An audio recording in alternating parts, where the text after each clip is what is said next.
کہتے ہیں جب آگ کسی عمارت کو جلاتی ہے تو صرف دیواریں نہیں گرتی، کبھی کبھی صدیوں کی سوچ، نسلوں کا علم اور انسانیت کی امیدیں بھی راکھ ہو جاتی ہیں۔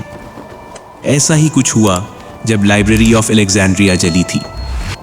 ہزاروں نہیں، لاکھوں خواب جل گئے تھے اس دن۔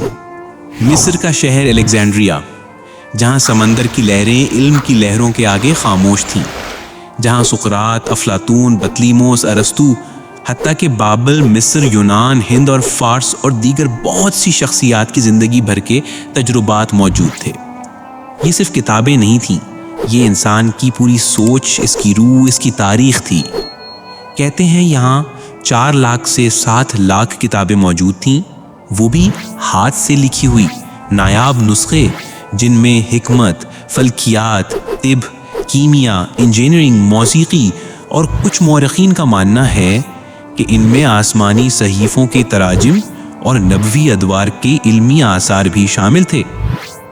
مگر پھر یہ لائبریری جل گئی۔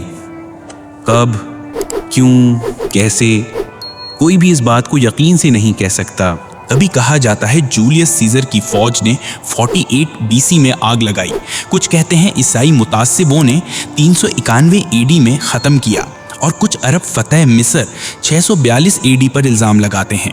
لیکن سچ شاید سب سے زیادہ خطرناک ہے کہ ہم سب نے جلایا اپنی غفلت، نفرت اور لا علمی سے۔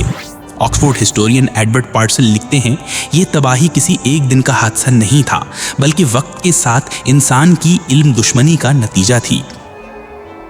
جن کتابوں میں مائنس، بیبلونینز اور انڈس ویلی سویلائزیشن کی سائنس تھی، جن میں قرآن سے پہلے آسمانی صحیفوں کے تراجم تھے، وہ سب راکھ ہو گئے۔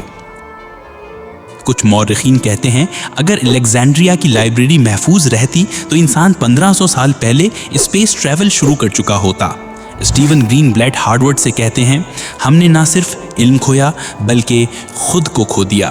ذرا سوچ کر دیکھیں کہ آج جن سوالوں کے جواب انسان دن رات لگا کر کھوجنے کی کوشش کر رہا، اگر ان کا جواب پہلے ہی کھوج کر کسی نے وہاں محفوظ کر دیا ہوتا، یا اگر وہ کتابیں موجود ہوتی، تو آج ہمیں پرانی تہذیبوں، رویوں اور لوگوں کی رسومات کو سمجھنے میں کتنی مدد ملتی۔ یہ ایک ایسا نقصان ہے جس کے بارے سوچتے ہی آپ کا دماغ چکرانے لگے گا۔ آج ہمارے ہاتھ میں ہر علم ہے، مگر ہم سکرول کرتے ہیں، سوچتے نہیں۔ سکرول سے سکرولنگ کا سفر صرف ترقی نہیں، شاید تباہی ہے۔